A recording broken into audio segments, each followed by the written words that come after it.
श्री राम नाम सत्य है, सत्य बोले गति है। अर्थी शमशान पहुंच गई। पीछे एक लंबी भीड़ भी शमशान स्थल पर इकट्ठी होती जा रही थी। ये भीड़ मैडम की अंत्येष्टि में शामिल होने आई थी, मगर सबके सब जैसे किसी मजबूरीवश यहाँ चलकर आए हों। सबके चेहरों पर जल्दी दाह संस्कार से लिटने की व्याकुलता भी स्पष्ट झलक रही थी, जबकि वे सब अपना अपना बिजनेस या सर्विस यहाँ खड़े रहकर भी कर रहे थे, मोबाइल्स के साथ या एक दूसरे के साथ मीटिंग में शेयर मार्केट या जमीनों के रेट जानकर। हाँ, मैडम के किसी परिवारीजन या किसी निकट संबंधी से सामना हो जाने पर उनके खिलते चेहरे एकदम लटक जाते, जैसे किसी खास परिवारी की चिता जलने की तैयारी हो रही हो। एक पल में उनके चेहरे की रेखाएं ही नहीं, भाषा और शब्द भी बदल जाते। मेरी मुलाकात तो अभी पिछले मंडे को हुई थी, तब तक एकदम ठीक थी, मैम के साथ चाय पी थी, देर रात तक बातें करती रही थी, एकदम ही सब कुछ हो गया। सुबह सुना तो मुझे एक बार तो विश्वास ही नहीं हुआ। कहते कहते शर्मा जी का तो गला भी भर आया था। बड़ी ही नेक और दिलखुश महिला थी।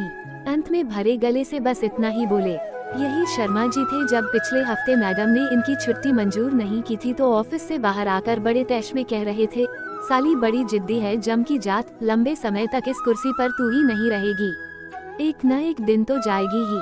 परंतु अब एकदम से उन्हें देवी लग रही थी मैडम। जब भी ऑफिस से निकलती थी, पीठ थपथपाकर परिवार तक का हालचाल पूछती थी। बड़ी हिम्मत बढ़ जाती थी हमारी, ऐसा लगता था माँ का प्यार मिल रहा है। गुप्ता जी मुंह लटकाए जैसे अपनी माँ की चर्चा कर रहे हों, जबकि गुप्ता जी जानते हैं कि कल तक वे मैडम को आफत की पुड़िया कहते थे। परकटी, आफत की पुड़िया, गुप्ता जी के ये शब्द प्रचलित भी हो गए हैं। वर्मा जी तो फोन पर TPC का रेट पूछते पूछते एकदम से क्या कहने लगे, यार मैं यहाँ यमुना घाट पर हूँ। हाँ यार, वो हमारी मैडम आज सुबह एक्सपायर कर गयी, एकदम से हार्ट अटैक। हाँ यार, परसों ही पूछ रही थी वर्मा जी आपकी बेटी काफी दिन से मिलने नहीं आई। मैंने कहा हाँ मैडम, वो आजकल एग्जाम की तैयारी कर रही है, परसों साथ ले आऊंगा। बोली बड़ी अच्छी बच्ची है, लेकिन आज। वर्मा जी ने जेब से रुमाल निकालकर आंखों में आए आंसुओं को सुखा लिया। वर्मा जी ने आए आंसू भी तब पहुँचे जब वे आश्वस्त हो गए कि मैडम के भाई ने उन्हें देख लिया है, और वे लाल आंखों से चिता के पास तक भी गए। वर्मा जी इतना तो जानते ही हैं कि आंसू तो आंसू होते हैं। खुशी में हो या गम में उनका रंग और रूप नहीं बदलता। आंसुओं को खुशी या गम का सर्टिफिकेट तो बाहर का वातावरण देता है। खुशी के माहौल में आंसू आ जाएं तो खुशी के आंसू, और वातावरण गमगीन हो तो दुख के आंसू। तो वर्मा जी दुखी कैसे हो सकते हैं? वे तो जैसे दुआ मांगते रहते थे मैडम के मरने की।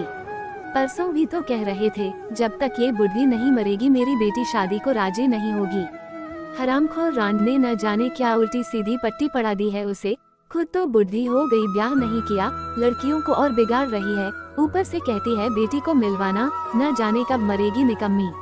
और तो और यह मैडम का चपरासी है दिलीप, जो यहाँ आने के बाद से 3 बार घड़ी देख चुका है। वह इतनी तेज आवाज में बड़बड़ा रहा है कि आसपास के लोगों के साथ 10 कदम दूर खड़ी मैडम की छोटी बहन आसानी से सुन ले। अब ऑफिस मुझे खाने को दौड़ेगा। मैडम को देखते ही एक जान सी आ जाती थी।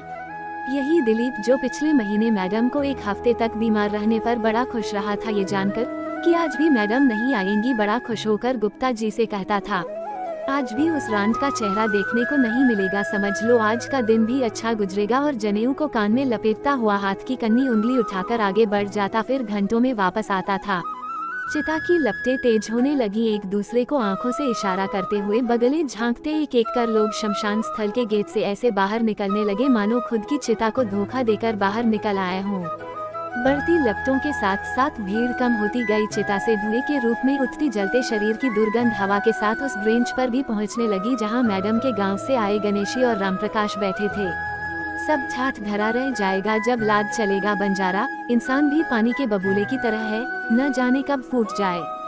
गणेशी चिता को एकटक ताकता बड़बड़ाया था। उसे उम्मीद थी बगल में बैठे रामप्रकाश चाचा कुछ बोलेंगे, किंतु रामप्रकाश तो जैसे वहां बैठे रहकर भी वहां थे ही नहीं। गणेशी विचलित था हवा के रुख से जो जलती चिता से होकर उनकी ओर आ रही थी। उसने रामप्रकाश को झकझोर कर कहा, चाचा आओ उधर बैठेंगे, इधर ज्यादा दुर्गंध आ रही है। वास्तव में रामप्रकाश जैसे गहरी नींद से जागे थे। हाँ तू चल, गणेशी को लगा चाचा ने इतना कहने में पूरी ताकत लगाई है। गणेशी को इतनी भीड़ में मैडम के परिवार से भी ज्यादा दुखी रामप्रकाश चाचा दिख रहे थे, लेकिन क्यों, ये सब उसकी समझ में नहीं आ रहा था। आता भी कैसे गणेशी मैडम को अभी कितना जान पाया था, सिवाय इसके कि वे शांति शिक्षा निकेतन की प्रधानाचार्या हैं और वह खुद उसमें बाबू है। अभी 6 महीने पहले ही तो उसकी नौकरी लगी थी।